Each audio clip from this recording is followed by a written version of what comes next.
ഗുരുകരണത്തിലേക്ക് സ്നേഹവന്ദനം. ഏകാന്തതയായിരുന്നു മനുഷ്യൻ്റെ ഏറ്റവും പുരാതനമായ ദുഃഖം. വേദോസ അടയാളപ്പെടുത്തുന്നുണ്ട്. മനുഷ്യൻ ഏകനാണെന്ന് ദൈവം കണ്ടു. അതിന് പരിഹാരമായിട്ട് ശമനമായിട്ടാണ് അവന് കൂട്ടുകാരിയെ കൊടുത്തത്. ദൈവം മനുഷ്യൻ സൃഷ്ടിച്ചതിനെക്കുറിച്ച് പോലും ദൈവത്തിൻ്റെ ഏകാന്തതയുമായി ബന്ധപ്പെട്ട് അങ്ങനെയൊക്കെ മനുഷ്യക്കണങ്ങ് വേണ്ടി ചിന്തിക്കാമെന്ന് എനിക്ക് അറിഞ്ഞുകൂടാ. എന്നാലും കഥകൾ ഭംഗിയുള്ളതാണ്. ദൈവത്തിൻ്റെ ഏകാന്തതയുമായി ബന്ധപ്പെട്ട് ചില വർത്തമാനങ്ങളൊക്കെ ഉണ്ട്. 5-ാം ദിവസം കൊണ്ട് സകലമാന പ്രപഞ്ചവും സൃഷ്ടിക്കപ്പെട്ടു. ജ്യോതിർഗോളങ്ങളുണ്ടായി, പൂക്കളും പുഴകളും കിളികളും പഴങ്ങളും ഒക്കെ ഉണ്ടായി. മനോഹരമായ പ്രപഞ്ചം. ഓരോ ദിവസം ദൈവം പറയുന്നുണ്ട് എല്ലാം നല്ലതെന്ന് കണ്ടു. എന്നിട്ടും പ്രപഞ്ചം നല്ലതായതുകൊണ്ട്, സൃഷ്ടവസ്തുക്കളൊക്കെ ചുറ്റിനുമുള്ളത് കൊണ്ട്, ശേഖരണങ്ങളുള്ളതുകൊണ്ട് ഒരാളുടെ ജീവിതവും ഭംഗിയുള്ളതാകാൻ പോകുന്നില്ല. അയാൾക്കാണെങ്കിൽ മറ്റ് റിലേറ്റ് ചെയ്യാൻ പറ്റുന്ന മനസ്സുള്ള ഒരാൾ വേണം. അതുകൊണ്ടാണ് ദൈവം 6-ാം ദിവസം മനുഷ്യനെ സൃഷ്ടിച്ചെന്നാണ് പറയുന്നത്. ഈ ഏകാന്തത ഇത്രയും ഭംഗിയുള്ളൊരിടത്തായിരുന്നിട്ട് പോലെ അവിടെ നിന്ന് അനുഭവിച്ച ഒരു ഏകാന്തത. ഒരു രസകരമായ നിരീക്ഷണം ഇതാണ്. ഓരോ ദിവസം സൃഷ്ടികൾക്ക് ശേഷം ദൈവം പറയുന്നുണ്ട് അത് നല്ലതെന്ന് കണ്ടു. പക്ഷേ മനുഷ്യനെ സൃഷ്ടിച്ച ആ ദിവസം ദൈവം അത് പറഞ്ഞിട്ടില്ല. കാരണം അവൻ്റെ നന്മയെന്ന് പറയുന്നത് ഇങ്ങനൊരു സ്റ്റാറ്റിക്കായ ഒരു സംഭവമല്ല. അതിങ്ങനെ ഒരു പ്രോസസ്സാണ്. അത് ഓരോ ദിവസം ഇങ്ങനെ ഉരുത്തിരിയേണ്ട ഒന്നാണ്. കുറേ കൂടി ഓരോ ദിവസം ഭംഗിയാക്കേണ്ടതുണ്ട്. എന്തോ ആവട്ടെ, ദൈവത്തിൻ്റെ ഏകാന്ത ഉത്തരമാണ് മനുഷ്യനെങ്കിൽ, മനുഷ്യൻ്റെ ഏകാന്ത ഉത്തരമാണ് അവൻ്റെ സ്നേഹിതനെങ്കിൽ ഒരു കാര്യം ഉറപ്പാണ്. എന്തുമാത്രം കഥകളോ മിത്തുകളോ ഒക്കെ ആയിട്ട് നിലനിൽക്കുമ്പോൾ തന്നെ മനുഷ്യൻ്റെ അവസ്ഥകളിൽ എവിടെയോ കൃത്യമായിട്ട് ഏകാന്തം എന്ന് പറഞ്ഞൊരു തലവര കിടപ്പുണ്ട്. അങ്ങനെ ടെസ്റ്റുകളിൽ ഇത് കിടപ്പുണ്ട്. ആരാണ് ആ അനുഭവത്തിലൂടെ കടന്നു പോകാത്തത്? ആർക്കാണ് അതിനകത്തുനിന്ന് വിടുതലുള്ളത്? അത് ചെറിയ കുഞ്ഞുങ്ങൾ തൊട്ട് വയോധികർ വരെ ഈ അനുഭവത്തിൽ കടന്നു പോയേ പറ്റൂ. ജോലിക്ക് പോകുന്ന നിങ്ങളുടെ ആ കാൽപാദങ്ങളിൽ ഇങ്ങനെ വല്ലാതെ കുറുകെ പിടിച്ചുകൊണ്ട് അമ്മയിൽ നിന്ന് ജോലിക്ക് പോകേണ്ട, അമ്മേൻ്റെ കൂടെ ഇരിക്കുന്നൊക്കെ പറയുമ്പോൾ അത് നിങ്ങളുടെ ചെറിയ കുട്ടിയുടെ കുറുമ്പ് മാത്രമൊന്നുമല്ല. ആ കുട്ടിയുടെ ഉള്ളിൽ എവിടെയോ ഇങ്ങനെ ഒറ്റയാകുമെന്നുള്ളതിൻ്റെ ഭയത്തിൻ്റെ വിത്ത് കിടപ്പുണ്ട്. ആ ഏകാന്തതയുടെ ഒരു വിത്ത് കിടപ്പുണ്ട്. അല്ലെങ്കിൽ പുറത്തേക്ക് ഇറങ്ങുമ്പോഴേക്കും നീ നേരത്തെ വരുമോ എന്ന് വളരെ സ്നേഹപൂർവ്വം ചോദിക്കുന്ന വയോധികനായ അച്ഛനും മറ്റൊരു തരത്തിൽ വെളിവാക്കുന്നത് അയാളുടെ തന്നെ മറച്ചു വെച്ച ഏകാന്തതയാണ്. അപ്പം ഇങ്ങനെ ഏതൊക്കെ രീതിയിലായാലും മനുഷ്യൻ അവൻ്റെ മുഴുവൻ കർമ്മങ്ങൾക്ക് പിന്നിൽ അവൻ ഭയപ്പെടുന്ന ഏകാന്തത, അവൻ കുറുകെ അടക്കാൻ ശ്രമിക്കുന്ന ഏകാന്തതയൊക്കെ ഉണ്ട്. എന്താ ഏകാന്തം എന്നൊക്കെ പറയുന്നത് കൃത്യമായൊരു ഡെഫിനിഷൻ സാധ്യമല്ല. എന്നാൽ പോലും ഒരാൾ തീരെ അപ്രസക്തമാണെന്ന് അയാൾക്ക് തോന്നുന്നൊരു നിമിഷത്തിൻ്റെ പേരാണ് ഏകാന്തത. എൻ്റെ ജീവിതത്തിന് മറ്റുള്ളവരുടെ ജീവിതത്തിലുമായി ബന്ധപ്പെട്ടൊന്നും ചെയ്യാനില്ല, മറ്റുള്ള ജീവിതത്തിനകത്ത് എൻ്റെ ജീവിതം അത്ര പ്രധാനപ്പെട്ടതല്ല എന്നൊക്കെ തോന്നുന്നൊരു സംഭവമുണ്ട്. അത് ലോകത്തുള്ള എല്ലാ മനുഷ്യരും ഭയപ്പെടുന്ന ഒന്നാണ്. അപ്പോൾ അതിനെ കുറുകെ അടക്കുക എന്നുള്ളതാണ് മനുഷ്യൻ്റെ മിക്കവാറും എല്ലാ കർമ്മങ്ങളും ഡ്രൈവെന്ന് പോലും വേണമെങ്കിൽ നിരീക്ഷിക്കാവുന്നേ ഉള്ളൂ. മനുഷ്യൻ എന്തുമാത്രം കാര്യങ്ങൾ ഏർപ്പെട്ടുകൊണ്ടിരിക്കുന്നത്. ഓരോരോ കാര്യങ്ങൾ ഏർപ്പെടുന്ന മനുഷ്യരെ ഇത്തിരി ദൂരത്തുനിന്ന് നിരീക്ഷിച്ചാൽ നമുക്കറിയാൻ പറ്റും. സ്വന്തം ഏകാന്തയെ കുറുകെ അടക്കാനായിട്ടുള്ള അവരുടെ ഒരു വല്ലാത്തൊരു ശ്രമമാണ് ഈ പറഞ്ഞ മുഴുവൻ കാര്യങ്ങളും. നിരന്തരം ഷോപ്പിങ്ങിന് പോയിക്കൊണ്ടിരിക്കുന്ന ഒരാളെ എടുക്കുക. എന്തിന് എത്രയും ഷോപ്പിങ്ങിന് മാത്രം കാര്യങ്ങൾ ആവശ്യങ്ങളുണ്ടോ അവർക്ക്? അത് ഇത്രയും ഷോപ്പിങ്ങിന് ആവശ്യമായ കാര്യങ്ങൾ ലോകത്ത് സംഭവിക്കുന്നുണ്ടോ? എന്നിട്ടും ഈ ഷോപ്പിങ്ങിന് പോകുന്ന അർത്ഥം എന്താണ്? അല്ലെങ്കിൽ ക്ലബ്ബിൽ പോകുന്നൊരു വ്യക്തിയുടെ അർത്ഥം എന്താണ്?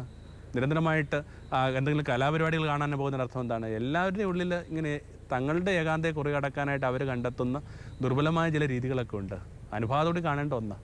സത്യം പറയുന്നത് ഇത്തരം മുഴുവൻ കാര്യങ്ങളും ഈ ഒരാളുടെ വല്ലാത്ത അലച്ചിലുകളും ഓരോരോ കാര്യങ്ങൾക്കകത്തുള്ള അയാളുടെ ഇടപെടുന്ന രീതിയൊക്കെ കാണുമ്പോൾ അത് വാസ്തവത്തിൽ അയാളുടെ രോഗാതുരതയുടെ ഒരു അടയാളം മാത്രമാണ്. രോഗം വേറെയാണ്. ആ രോഗത്തിൻ്റെ പേരെന്ന് പറയുന്നത് ഏകാന്തത. ആ ഏകാന്തതയെക്കുറിച്ചുള്ള ഭയമാണ്.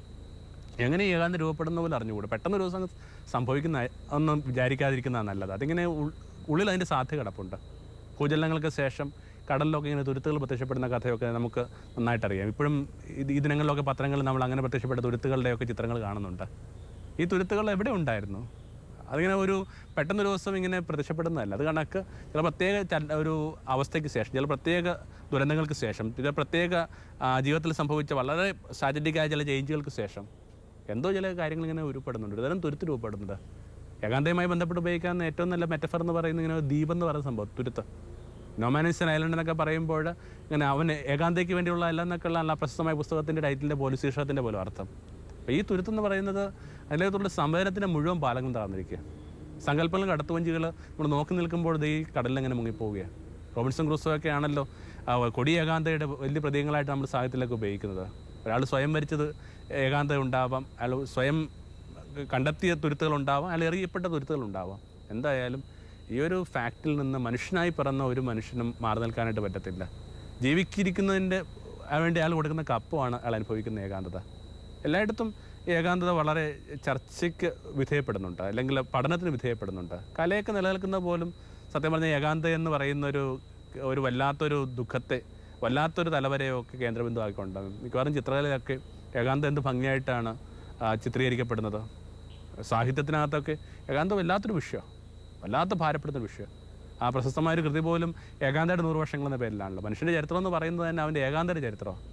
സിനിമകളുണ്ട്, സിനിമകൾക്കകത്ത് വിശേഷം ബർഗ്മാൻ തുടങ്ങിയവരുടെ ചിത്രങ്ങൾ, സെവൻസിൽ എന്നൊക്കെ പറയുന്നത്, 7-ാം മുദ്ര എന്നൊക്കെ പറയുന്ന കൃത്യമായ ഇങ്ങനെ ഏകാന്തയുടെ ഒരു അണ്ടർലൈൻ ഉള്ള, അല്ല അണ്ടർ കറൻ്റ് ഉള്ള ഒരു കാണാധാരയുള്ള ഒരു ചലച്ചിത്രമൊക്കെയാണ്. ഇത് 2 പോപ്പുലറായ ചിത്രങ്ങൾ പെട്ടെന്ന് മനസ്സിൽ വരുന്നുണ്ട്. 1976 കാൻ അവാർഡൊക്കെ നേടിയ അമേരിക്കയിലെ ഒരു അമേരിക്കൻ പോപ്പുലർ ചിത്രമായ ടാക്സി ഡ്രൈവർ എന്ന് പറഞ്ഞ ചിത്രമുണ്ട്. ആ ടാക്സി ഡ്രൈവർ എന്ന് പറയുന്ന ചിത്രത്തിനകത്ത് ഒരു ചെറുപ്പക്കാരനായ ടാക്സി ഡ്രൈവറാണ്. ഇയാളുടെ പ്രശ്നം ഇയാൾക്ക് മനുഷ്യമായിട്ട് റിലേറ്റ് ചെയ്യാനായിട്ട് പറ്റുന്നില്ല. ഇയാൾ ചെറിയ തോതിലൊക്കെ ഇങ്ങനെ മനുഷ്യമായിട്ട് ഇടപെടാനൊക്കെ ശ്രമിക്കുന്നുണ്ട്. പക്ഷേ അത് പറ്റാത്ത രീതിയിൽ ഇയാൾ ഓരോരുത്തർ ഡീവിയേഷൻസ് പോകുന്നുണ്ട്. ഇയാൾ പൂർണ്ണ ചിത്രങ്ങൾ കാണുന്നുണ്ട്, പിന്നെ തന്നോട്ട് തന്നെ ഒതുങ്ങുന്നുണ്ട്. പിന്നെ വൈകാതെ ഈ മനുഷ്യൻ ഇങ്ങനെ ഹിംസാത്മകതയിലേക്ക് പതുക്കെ വഴുതി പോവുകയാണ്, അയാൾ വളരെ വയലൻ്റ് ആവുകയും ചെയ്യും. ഒത്തിരി വയലൻസിന് ഈ മനുഷ്യൻ പിന്നീട് കാരണമായിട്ട് മാറുന്നുണ്ട്. അയാൾ അതിലായിട്ട് ഇങ്ങനെ തെന്നി പോയിക്കൊണ്ടിരിക്കുക. ഒടുവിൽ കുരുക്കപ്പെടുമ്പോൾ ഈ മനുഷ്യൻ തൻ്റെ ഈ ഹിംസാത്മതയ്ക്ക്, തൻ്റെ ഈ വയലൻസിന് കൊടുക്കുന്ന യുക്തി ഇതാണ്: എനിക്ക് ഏതെങ്കിലും തരത്തിൽ മനുഷ്യമായി ബന്ധപ്പെട്ട് ജീവിച്ചേ പറ്റും. അതിന് ഞാൻ കണ്ടെത്തിയ ഒരു മാർഗ്ഗമായിരിക്കാം ഈ ഹിംസ എന്ന് പറയുന്നത്. നമുക്കിങ്ങനെ കേൾക്കുമ്പോഴും കാണുമ്പോഴും വല്ലാത്തൊരു വിറയൽ വരുന്ന ഒരു ചിത്രമായത്. സിറ്റിസൺ കെയ്ൻ എന്ന് പറഞ്ഞ വേറൊരു ചിത്രമുണ്ട്. ഒരു മൾട്ടി മില്യണറായ ഒരു മനുഷ്യൻ, അയാൾക്ക് അയാളുടെ ഏകാന്തം എന്ന് പറയുന്ന വല്ലാത്ത ഭാരമാണ്. അതിനെ കൺഫ്രണ്ട് ചെയ്യാനായിട്ട് ഈ മനുഷ്യൻ തയ്യാറല്ല.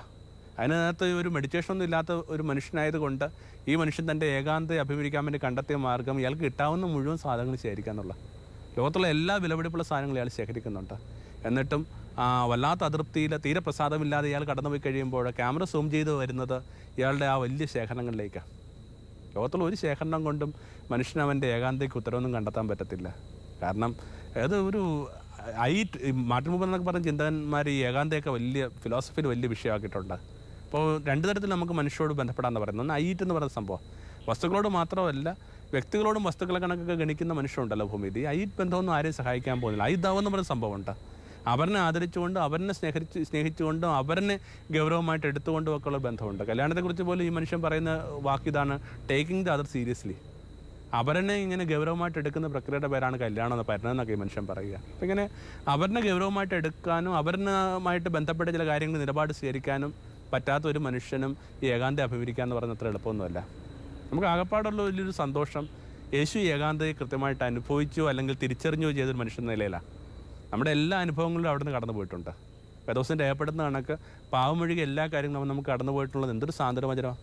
ഈ നമ്മൾ അനുഭവിക്കുന്ന ഈ ഏകാന്തതയുടെയൊക്കെ ആ ഒരു കുഞ്ഞു കാര്യം കൂടി ഇതിനകത്ത് ഓർത്താൻ നല്ലതാണ്. ഇങ്ങനെ പലപ്പോഴും ഇങ്ങനെ പരാജിതരും തോറ്റവരുമൊക്കെയാണ് ഏകാന്തം അനുഭവിക്കാൻ നമുക്കൊരു തോന്നുന്നുണ്ട്. അല്ല, വിജയികൾക്ക് ഏകാന്തയുണ്ട്. വിശേഷിച്ച് ഒരു രോഗം തന്നെയുണ്ട്, ഡെസ്റ്റിനേഷൻ സിക്നസ് പോലെ രോഗം ഉണ്ടെന്നാണ് പറയുക. ഒരു ലക്ഷ്യത്തിലോട്ട് എത്തിക്കഴിഞ്ഞ മനുഷ്യൻ അനുഭവിക്കുന്ന ഏകാന്തം. എവറസ്റ്റ് ചേർന്നൊരു മനുഷ്യൻ, അയാൾ അവിടം വരെ ചെന്ന് കഴിഞ്ഞപ്പോഴേക്ക് അയാൾക്ക് തോന്നുന്നത് വലിയൊരു അച്ചീവ്മെൻറ്റിൻ്റെ ഒരു തോന്നലാണോ, പലതും എന്ത് ചെയ്യുന്നുണ്ട്, കീഴടക്കിൻ്റെ തോന്നലാണോ, അതോ വല്ലാത്ത ഏകാന്തം അയാൾക്ക് അനുഭവപ്പെടുന്നുണ്ടാവും. ദാമ്പത്യ സ്നേഹത്തിൽ ഇവിടെ കടന്നു പോകുന്ന വ്യക്തികൾക്ക് അതിനുശേഷം അനുഭവപ്പെടുന്ന ചില ഒരു പ്രത്യേക ഒരു വിഷമങ്ങൾക്കകത്തൊക്കെ ഈ പറഞ്ഞ ഡെസ്റ്റിനേഷൻ സിക്നസ് ഉണ്ടെന്നാണ് പറയുക. ചില കാര്യങ്ങൾ ഇങ്ങനെ എന്ത് ചെയ്യുന്നുണ്ട്, നമ്മളെ ഭംഗിയുള്ളതാക്കും നമ്മൾ കരുതിയിട്ട് അവിടം വരെ എത്തിയതിന് ശേഷം നമുക്ക് അത്രയും എന്ത് ചെയ്യുന്നുണ്ട്, അതിലോട്ട് എൻട്രി കിട്ടാതെ പോകുന്നുണ്ട്. അതിങ്ങനെ പരീക്ഷയ്ക്കൊക്കെ നമ്മൾ പഠിക്കുന്ന കണക്കാണ്. നമ്മൾ വിചാരിക്കുന്നുണ്ട് അവസാനത്തെ പരീക്ഷ കഴിഞ്ഞിട്ട് നമ്മൾ എന്തായാലും ഇങ്ങനെ വല്ലാതെ ആഘോഷിച്ച് തിമർക്കാൻ പോവുകയാണ്. എന്നിട്ട് അവസാനത്തെ പരീക്ഷ കഴിഞ്ഞു, കയ്യിലത്തെ ഒടുവിലത്തെ നോട്ട് പുസ്തകം കൊണ്ടുപോയി കപ്പലിൻ്റെ കച്ചവടക്കാരനെ വെച്ചിട്ട് ആ കാശിനും കടലാൻ വാങ്ങിയിട്ട് വീട്ടിലേക്ക് ഓടി വരുമ്പോൾ എന്തായാലും നമ്മൾ കാത്തിരുന്ന ഒരു സന്തോഷം വൈകാതെ നമുക്കില്ലെന്ന് നമുക്ക് മനസ്സിലാക്കാൻ പറ്റും. പിറ്റേന്നും ദിവസവും എന്തായാലും നമ്മൾ ഈ പരീക്ഷയ്ക്ക് മുമ്പേ കിനാവ് കണ്ട് ദിവസങ്ങളുമായിട്ട് പൊരുത്തപ്പെടുന്നൊന്നുമല്ല. അപ്പോൾ അവിടം വരെ എത്തിയവരുടെ ഏകാന്തകളുമുണ്ട്. അപ്പോൾ ഇത് പറഞ്ഞു വരുന്ന ഇത്രയേ ഉള്ളൂ. ഇങ്ങനെ പരാജിതരുടെ മാത്രം തലവരെ അല്ലെങ്കിൽ തോറ്റവരുടെയോ ദുഃഖിതരുടെയോ തലവരെയൊന്നും അല്ല ഏകാന്തം പറയുന്നത്, വിജയികൾക്കുണ്ട് ഈ തലവര. വളരെ ഭംഗിയുള്ളൊരു പ്രയോഗം മലയാള സാഹിത്യത്തിൽ നമുക്കുണ്ടല്ലോ, പെനാൾട്ടിക്ക് കിടക്കുന്ന ഗോളിയുടെ ഏകാന്തത. ആരാ അയാളുടെ കൂടെ ഇല്ലാത്തത്? ഒരു ഓഡിറ്റോറിയം, ഒരു സ്റ്റേഡിയം നിറയെ ആൾക്കാരാണ്. ഈ സ്റ്റേഡിയത്തിലുള്ള മുഴുവൻ ആൾക്കാരും അയാൾക്ക് വേണ്ടിയാണ്.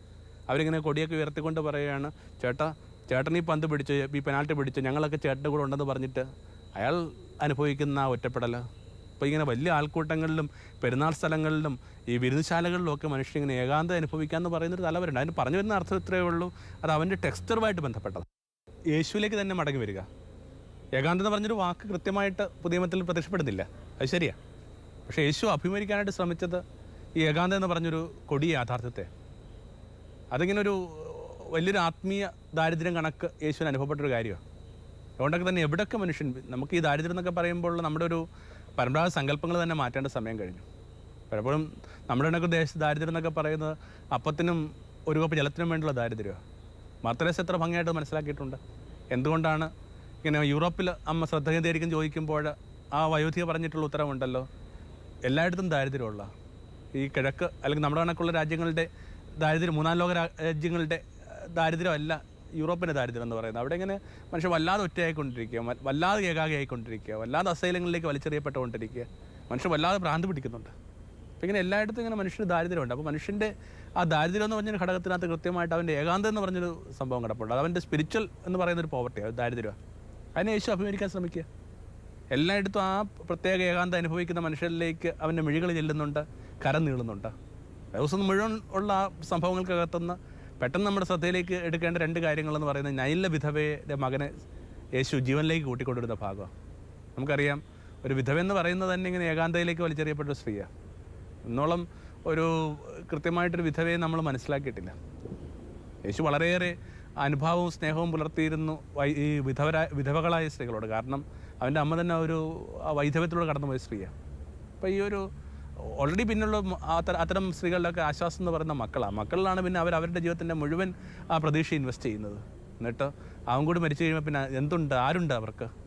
അപ്പോൾ അങ്ങനെ ആ ഒരു സ്ത്രീയുടെ ജീവിത ദുഃഖത്തിലേക്ക്, ഏകാന്തയിലേക്ക് യേശു കടന്നില്ലെന്നതിൻ്റെ അടയാളമാണ് അവളുടെ മകനെ ഇങ്ങനെ ജീവനിലേക്ക് തിരികെ വിളിക്കുക എന്ന് പറയുന്നതിൻ്റെ അർത്ഥം. ആ ഒരു പ്രത്യേക അനുഭവം എന്നതിനേക്കാൾ കൂടുതലായിട്ട് അത് നമുക്കുള്ള സന്ദേശം കൂടിയാണ്. ഈ ഒറ്റപ്പെട്ടവരുടെ ജീവിതത്തിലേക്ക് ഇങ്ങനെ ജീവനായിട്ട് അവിടുന്ന് വരുന്നുണ്ട്, അവിടുത്തെ സാന്നിധ്യം വരുന്നുണ്ടെന്നൊക്കെ ഉള്ളൂ. അങ്ങനെയൊക്കെ നമുക്കതിനെ ഭംഗിയായിട്ട് ആ ഗുരുവുമായി ബന്ധപ്പെടുത്തി വായിച്ചെടുക്കാവുന്നേ ഉള്ളൂ. പിന്നെ 38 വർഷമായിട്ട് തളർന്നു കിടക്കുന്ന ഒരാളുടെ ആ കുളപ്പടവുകളിലേക്ക് യേശു വരുന്ന രംഗം, അയാളുടെ മുമ്പിൽ നടക്കുന്ന മുഴുവൻ കാര്യങ്ങളും വലിയ ആഘോഷത്തിൻ്റെ. ജലം ഇളകുന്നുണ്ട്, ആ ജലം ഇളകുമ്പോൾ അതിലേക്ക് ഇങ്ങനെ ഇറങ്ങിപ്പോകാനായിട്ട് മിക്കവാറും രോഗികൾക്ക് പറ്റാത്തത് കൊണ്ട് അവരെ ഇറക്കി വിടാനായിട്ട് അവരെ ചങ്ങാതിമാരും ബന്ധുക്കളും ഉണ്ട്. അങ്ങനെ വലിയ ആഘോഷങ്ങൾ നടക്കുന്ന ഒരു തീർത്ഥക്കടവിൽ 38 വർഷമായിട്ട് കിടക്കുന്ന ഈ മനുഷ്യൻ്റെ സങ്കടം, അയാളുടെ ഏകാന്തത തന്നെ. യേശു തൻ്റെ അടുക്കളേക്ക് വരുമ്പോൾ ഈ മനുഷ്യൻ പറഞ്ഞിങ്ങനെയാണ്, ജലം ഇളകുമ്പോൾ എന്നെ ഈ തീർത്ഥത്തിലേക്ക് കൂട്ടിക്കൊണ്ടുപോകാനായിട്ട് എനിക്ക് ചങ്ങാതിയില്ല. അയാളുടെ 38 വർഷമായ ഏകാന്തയാണ്. യേശുവിൻ്റെ ഒരു പ്രായം ഒരു പക്ഷേ 30 വയസ്സായിരിക്കണം. അതിൻ്റെ അർത്ഥം യേശു പിറക്കുന്നതിന് 8 വർഷം മുമ്പേ ഇങ്ങനെ ഏകാന്തയിലേക്ക് വലിച്ചെറിയപ്പെട്ടൊരു മനുഷ്യൻ്റെ ജീവിതത്തിലേക്ക് ഇപ്പോൾ ഉത്തരമായിട്ട്, സമാശ്വാസമായിട്ട്, പരിഹാരമൊക്കെ ആയിട്ട് ഒക്കെ ചെല്ലുന്നത് ഈ 30 വയസ്സുള്ള മരപ്പണിക്കാരനാണ്, ചെറുപ്പക്കാരനാണ്. അപ്പോൾ മനുഷ്യൻ്റെ ഏകാന്തയിലേക്ക് തുറന്നൊരു കണ്ണ് നമുക്കുണ്ടാവണം എന്നോട് ആഗ്രഹിക്കുന്നുണ്ട്. ആ ഒരു മനുഷ്യനെ വിധിക്കുന്ന 6 കാര്യങ്ങളെക്കുറിച്ച് നമ്മളെപ്പോഴും ചർച്ച ചെയ്യാറുണ്ട്. ക്വസ്റ്റ്യൻ പേപ്പർ പുറത്തായ ഒരു സമൂഹം നിലയിൽ 6 ചോദ്യങ്ങൾ ഇടയ്ക്കിടയ്ക്ക് നമ്മൾ ഓർമ്മിപ്പിക്കുന്നതല്ല. എനിക്ക് വിശന്നു, എനിക്ക് ദാഹിച്ചു, ഞാൻ പരദേശിയായിരുന്നു, ഞാൻ നഗ്നനായിരുന്നു, ഞാൻ രോഗിയായിരുന്നു, ഞാൻ തടവിലായിരുന്നു. 6 കാര്യങ്ങളാണ് എൻ്റെ വിധിയെ നിർണ്ണയിക്കാൻ പോകുന്ന 6 കാര്യങ്ങൾ. ഇത്തരം അവസ്ഥകളിലൊക്കെ നിൻ്റെ നിൻ്റെ ചുറ്റിനുള്ള മനുഷ്യരെ കണ്ടിട്ട് നീ എന്ത് ചെയ്തു? അവരോട് എന്തായിരുന്നു നിൻ്റെ നിലപാടെന്ന ഒറ്റ കാര്യത്തിന് മീതെയായിരിക്കും ഒരാളുടെ ആയുസ് വിധിക്കപ്പെടാൻ പോവുക. അതിനകത്ത് ആദ്യത്തെ 2 കാര്യം ഒഴിച്ചു കഴിഞ്ഞാൽ, ഈ പറഞ്ഞ വിശക്കുന്നപ്പോൾ ഭക്ഷണം കൊടുത്തു, അല്ലെങ്കിൽ ദാഹിച്ചവന് ജലം കൊടുത്തു പറഞ്ഞ ബാക്കി 4 കാര്യങ്ങൾ ഇങ്ങനെ ഏകാന്തതയ്ക്ക് ഉത്തരം കൊടുത്തിട്ടുണ്ടെന്നുള്ളതാണ്. പരദേശിക്ക് തണ്ട കൊടുക്കാമെന്ന അർത്ഥം എന്താണ്? പരദേശികൾ ഏകാഗികളല്ലേ, അലയാൻ മാത്രം വിധിക്കപ്പെട്ട മനുഷ്യർ, ഒരുതരം ഗർഷം കണക്ക് ജീവിക്കുന്ന മനുഷ്യർ. അവർക്ക് നിൻ്റെ ഉടലിലേക്ക് ഇടം കൊടുക്കുക എന്ന് പറയുന്നതിൻ്റെ അർത്ഥം എന്താണ്? അവൻ്റെ ഏകാന്തതയ്ക്ക് ഉത്തരം കൊടുക്കുക എന്നുള്ളതല്ലേ.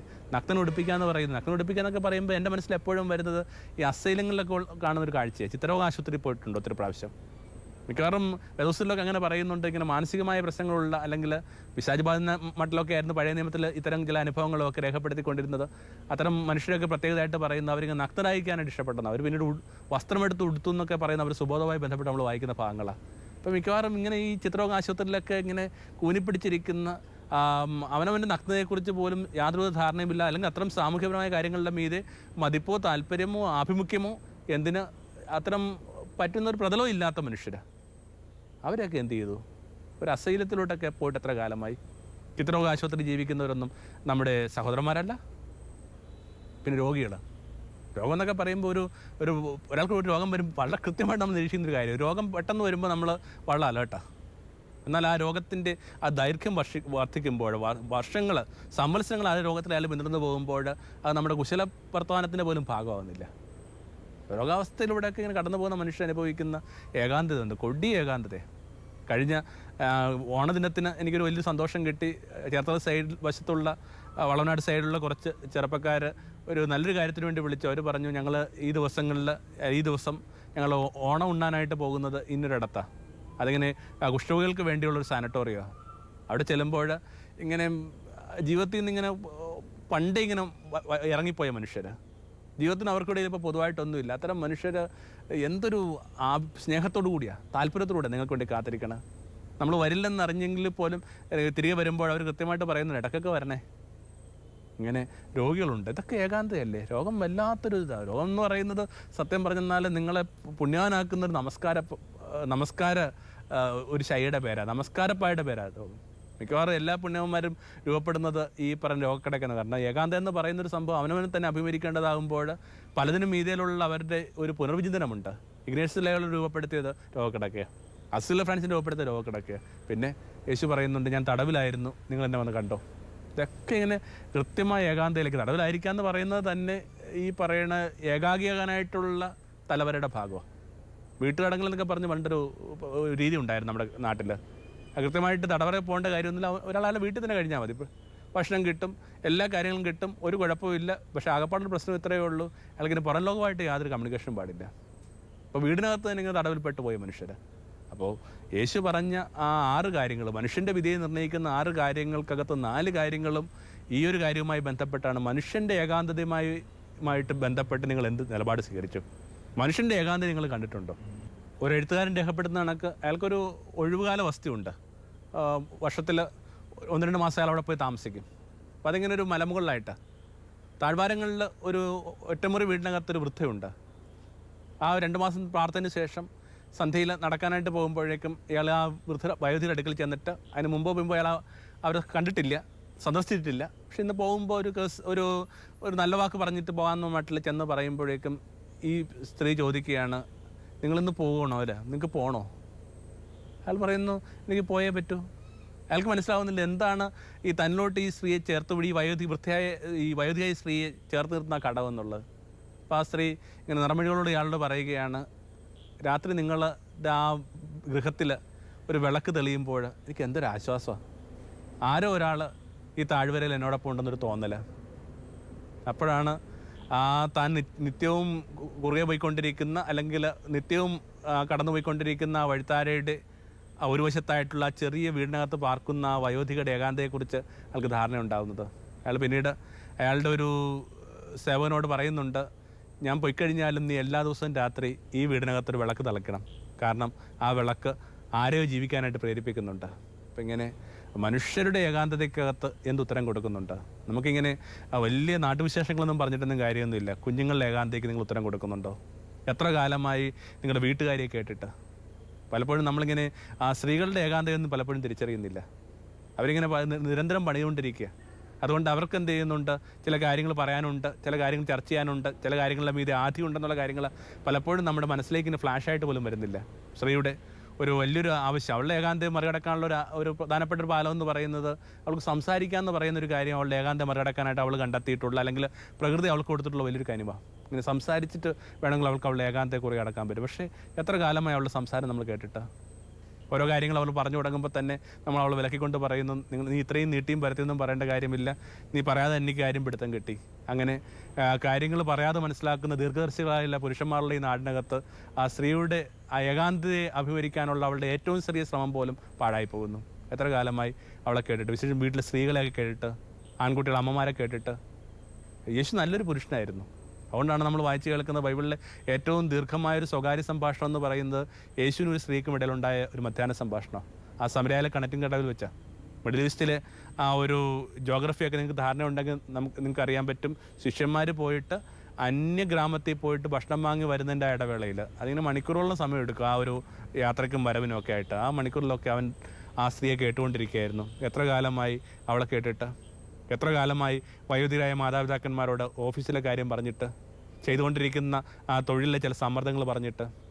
അപ്പം ഇങ്ങനെ അവനവൻ്റെ ആ പാർക്കുന്നിടങ്ങളിൽ ഓരോരുത്തർ അനുഭവിക്കുന്ന ഏകാന്തയെ പോലും കാണാതെ, പരിഹരിക്കാതെ, ഇടപെടാതെ പോകുന്ന നമുക്ക് ഈ വലിയ വർത്തമാനം എന്ന് പറയാൻ അവകാശമില്ലെന്ന് എനിക്ക് തോന്നുന്നു. അപ്പം ഇങ്ങനെ ഏകാന്തതയെ നിശ്ചയമായിട്ടും മനുഷ്യൻ്റെ ഏകാന്തതയ്ക്കകത്ത് നിങ്ങൾ ഏതെങ്കിലും തരത്തിൽ ഒരു തിരുനാളം തെളിക്കുന്നുണ്ടോ ഉള്ളതാണ് ശരിയായ പ്രശ്നം. നമുക്ക് ഏകാന്തതയെ മറ്റൊരു ഒരു കുറച്ചുകൂടി ദീർഘമായ രീതിയിൽ ഒന്ന് കാണേണ്ട ഒരു വിഷയമായിട്ട് അനുഭവപ്പെടുന്നത് കൊണ്ട് ഈ ഏകാന്തത എങ്ങനെ അഭിമുഖീകരിക്കണം എന്നുള്ളത് നമ്മുടെ മറ്റൊരു വിചിന്തനത്തിന് വേണ്ടി ഒന്ന് മാറ്റിവെക്കാം. ഇപ്പോൾ നമുക്ക് ഈ ഒരു കുഞ്ഞ് വിഷമം പറഞ്ഞ് അവസാനിപ്പിക്കാം. ചുറ്റിനുള്ളവരുടെ ഏകാന്തതയെക്കുറിച്ച് അത്ര ബോധവാന്മാരായ ജീവിതമാണ് നമ്മുടേത്.